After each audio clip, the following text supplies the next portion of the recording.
Good morning, children. How are you? Or students, or kids, or adults, or whoever is here with me in the early bird classroom. Do you know who I think gets up early to watch me in the early bird classroom? Believe it or not, I think some of our story writers do. But you know what? We'll get back to that in a minute.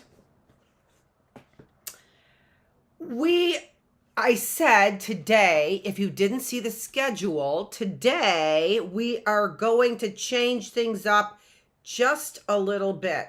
Where am I? There we go. So, on our schedule, we have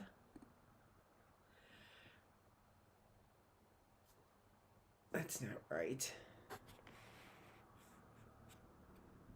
Where's yours? What? What just happened?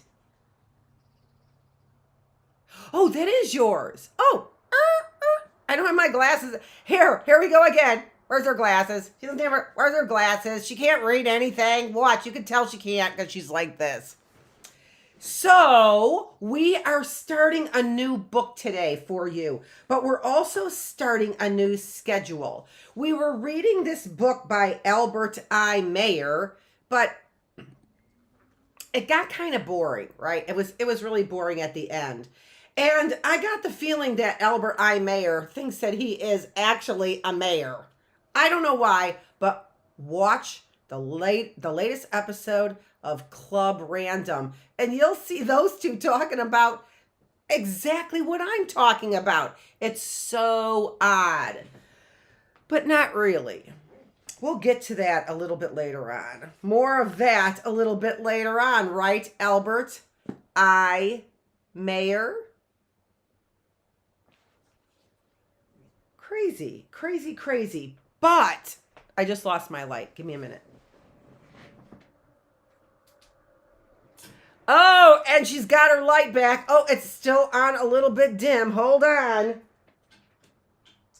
There we go. Now she's quite bright, isn't she?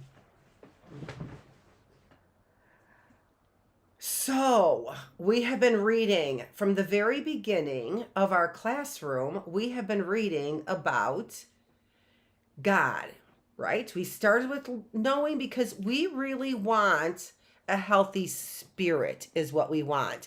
When we have a healthy spirit, we have a healthy mind and a healthy body. So that's where we started from. And what I wanted to do there is I really wanted, like I said, to give you a healthy spirit, because I really think that I think I just said that gives us health for the rest of us, right? For all the rest of us. So that's where we started.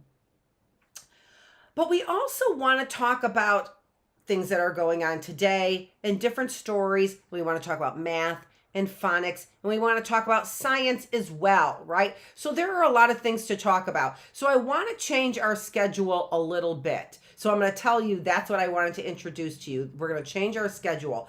And so we're going to do reading on one day, and we're going to read to you, and that's going to be today. And I forgot to tell you I'm here today, and the reason why I'm here today is because I have something going on Thursday. So this week I will be here with our classroom on Monday, Tuesday, and Wednesday. All right? So here in the classroom, Monday, Tuesday, and Wednesday.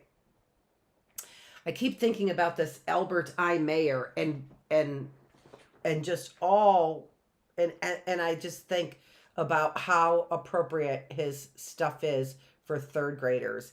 And so it's hard for me to get that off my mind right now. So on Monday, on the first day of the week, usually on Tuesday, I think, unless I decide I want to do it differently, this is how we're going to divide our days of the week. We're going to do reading on one day where you're just going to get a story. You might get some other stuff like this because today is our reading day and you're getting a little bit more of an introduction, right? So sometimes I might talk to you, especially since it's day one of the week. Probably it'll be day one of the week. So I'll probably have things to say to you, right? Like I'm so sad that we don't have our nice titles that we had last week, right? I'm so sad that we don't have our great big titles like we did last week for celebrating our Independence Day all week long. But we're back to our chalkboard and we're changing things up to make it a little bit more exciting for you. So, not that everything has to be so exciting, and of course not because this was boring. Please. So our first day of the week, we will do reading. So we're going to read to you, all right? And remember, reading helps us hear proper grammar so that we speak proper grammar. That is really a good idea, right? That's a really good idea, just to sit and listen, and you know it should be proper grammar because it's written by writers. Not all things are written by writers, right? Some things are written by,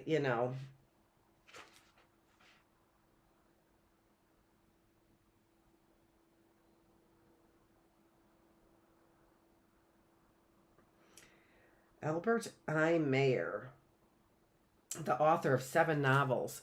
Really? 7 novels? Let's see them. Maybe. I don't know. I wonder what they are. I'm just saying his name came up. And a lot of the stuff came up. And it came up on Club Random. First time I remembered the name. Came up on Club Random. But you probably shouldn't watch that because it's probably for adults only. It is for adults only. Yeah, so don't watch that. But it was just interesting to me that the name came up. So let's keep going. On the day number 2 of our week, we are going to do math and science on day number 2. And on day number 3, we are going to do phonics. So reading, writing. This is where we're going to do our sight words, right? So that kind of thing. We've been trying to jam all of that into our Wednesday class, and it's not working out. So I want to take an extra day now to and take one less day reading to you, and we'll take one more day doing reading stuff, which can be reading to you for our phonics. All right. So that's what we're going to do now. So we're breaking our classroom up a little bit into reading, then math and science, and then phonics or writing. Phonics and writing. Yeah, we'll call it that. Okay. All right. As we've got it all set, right? Organized. Got it on the calendar. That's what we're calling it. phonics, writing. Okay. All right. So today, and I left my book over there. And of course, where are my glasses? I'm not sure. So let me go get those, and I will be right back in just a second.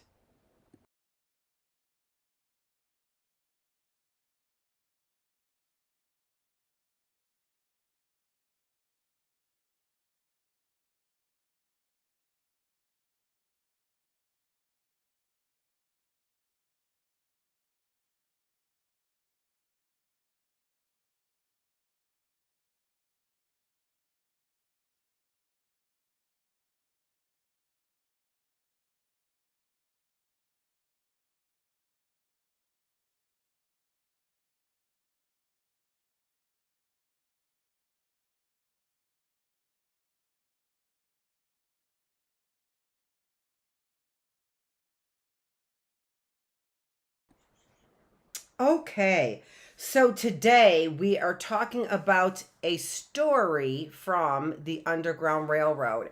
And maybe you know this or maybe you don't know this, but in our classroom, in our Bookless classroom, we are talking about the Civil War. So, all kinds of things to do with the Civil War. And so, there are so many stories about the Civil War. I wanted to read one of them in this classroom because I didn't want to do them all just in the Bookless classroom. Okay? Because there's so many of them. We would be on the Civil War for months and months. And even though we're spending weeks on the Civil War, I don't think we're going to spend months on the Civil War. All right? So, and one of the reasons is because I'm reading some of the stories in some of my other classrooms. So in this classroom, and it's really interesting to me today too, because we have lots of people who are saying that we don't think that they don't think that there's prejudice, and prejudice is feeling uncomfortable or bad when people of different color, different religions that look different than us, when we feel uncomfortable. And that's okay. We can feel uncomfortable around people who look different than us. That's normal. It's normal to feel uncomfortable around people who look different than us. It really, really is. But what we have to remember is that people aren't really different. They're really not different. And the reason why we know that they're really not different is because they have the same wants and needs and hopes and dreams as you do. Remember, on last Thursday, we were doing wants and needs. Do you remember that, where we did that little exercise that we were talking about for you to go outside to be engaged and look for different things that are, some of them are your wants and some of them are your needs. I might be able to call it up here, but yeah, no, like it's not there.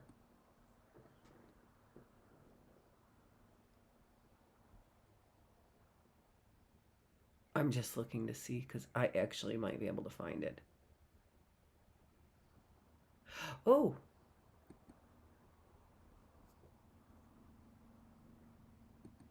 there it is. I spy needs and wants. Remember we were talking about that? And so the reason why, and so we've got our we've had our camping I spy, and we had our needs and wants I spy. So what we know is that people who look different than us, they still have the same needs. They still need to eat. They still need water. They still need sleep. They still need to talk to other people. They still need to learn. They still need to exercise. All of the same things that people who look different than us need to do, we need to do too. Both of us need those same things. And they want the same things. They want to have people love them. And they want to have people respect them. And they want to have people think that they're smart. And they want to be happy. and they want to be wise, and they want to be brave, and they want to have sunshine in their lives, right? Real sunshine, right? And they want to have delicious food, right? All of us like the same things. We all need the same things. We all want the same things. We all have the same hopes and dreams. Although sometimes I dream about different people than you dream about, right? Sometimes I dream about different foods than you dream about, or like different foods than you do. But we all like food. And we all need water. And we all need nourishment, right? So even though sometimes people look different than us and they make us feel kind of uncomfortable, when we talk to them, what we find out is that they have the same needs and wants and hopes and dreams and desires as we do. Now, sometimes that scares people. Then they're like, oh my gosh, they want the same things I want. I don't think I want them around me. They want the same things I want, and they're different than me. But the same things that they want are things that are free. Like we talk about in the Bookless classroom. The same things that they want are free, like life, liberty, and happiness. That's what we talk about in the Bookless classroom.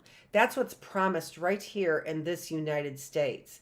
And anyone who takes those things away from anybody for their own selfish purposes is a Nazi,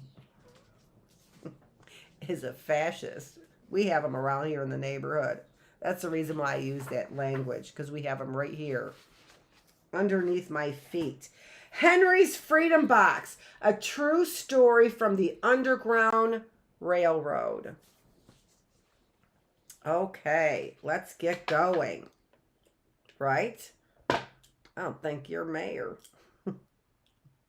I think they're putting their money on me. No matter how you manipulate things. And that's the thing. Nobody wants to work for somebody who, and we're going to find that out, nobody wants to work for somebody who's not nice, right? Everybody wants to work at a place where they're happy. And you know what? You're going to have people who work really hard for you then, who work really hard, and everybody's going to benefit. We're going to see that. We're going to see about prejudice here in this book, about how people feel uncomfortable around people who are different. And then we are also going to see what's called discrimination. Discrimination. And that's when you act in a way that isn't nice to other people, that make you feel uncomfortable. It's natural to feel uncomfortable around other people. That's prejudice. It's natural. But you don't have to act in a bad way towards somebody who makes you feel uncomfortable. You don't have to. You can act in a nice way. You can act in a good way when someone makes you feel uncomfortable. You can. A lot of times, though, people who, when they feel uncomfortable, they act in a bad way. A lot of times they act in a bad way. Let's find out. Henry's Freedom Box by Ellen Levine and illustrated by Kadir Nelson. This is a Scholastic book. So remember, Scholastic has a really good name for books for children. Henry Brown wasn't sure how old he was. Henry was a slave, and slaves weren't allowed to know their birthdays. Did you know that? I didn't know that, because you may not know this, but I don't read these books in advance. Why would I? Then I would read it like this because I had already read it. I would be blah, blah, blah, blah, blah, blah, blah. No. It's the first time I'm reading this. I probably read that really quick, and then I shut the book because I was like, I don't want to read anything in advance. I want to be surprised to read this. Slaves weren't allowed to know their birthdays. They weren't allowed to know how old they are. That's horrible. I have my coffee made and I forgot the creamer. I want my coffee so bad. These pages are beautiful pages. I think this is a first edition.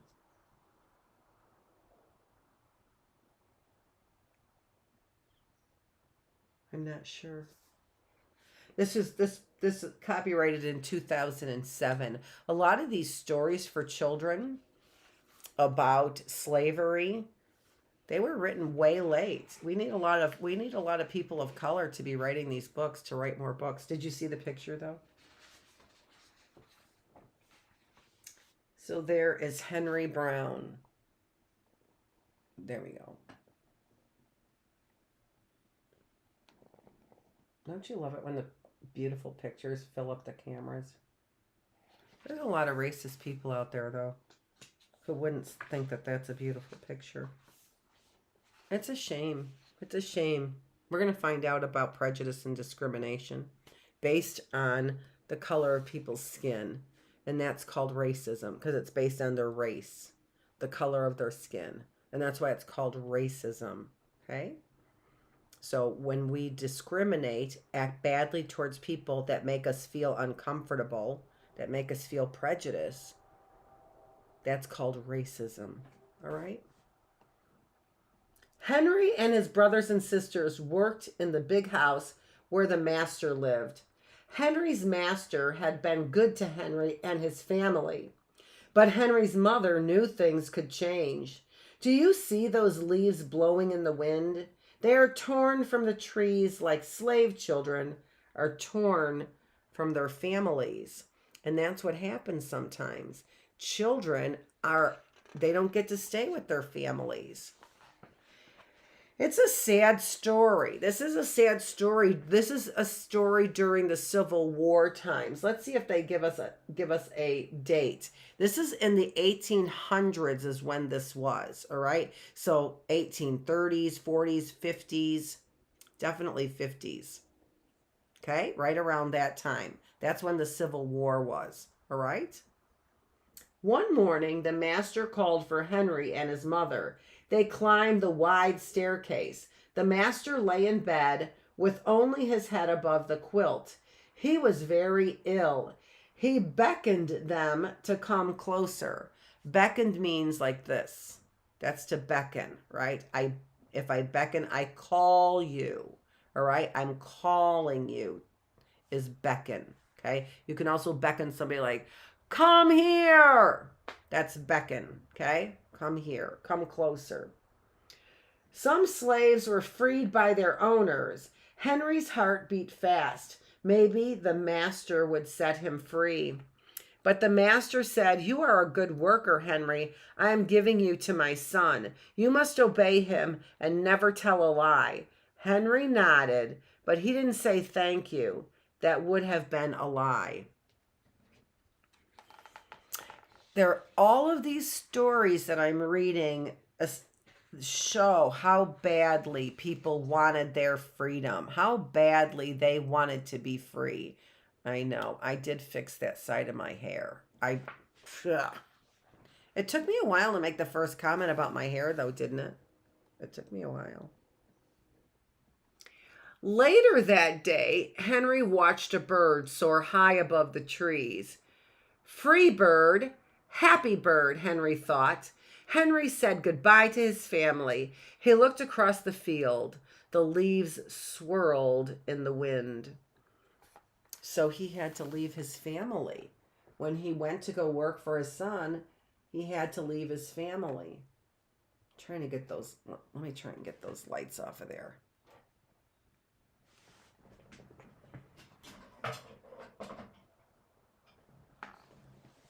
There we go. How about that?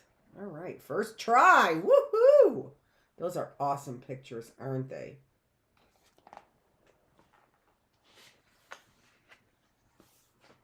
Henry Henry worked in his new master's factory. He was good at his job.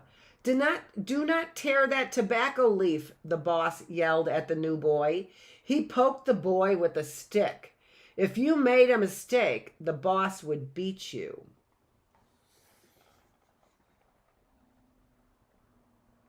So look so a lot of the plants that they had there were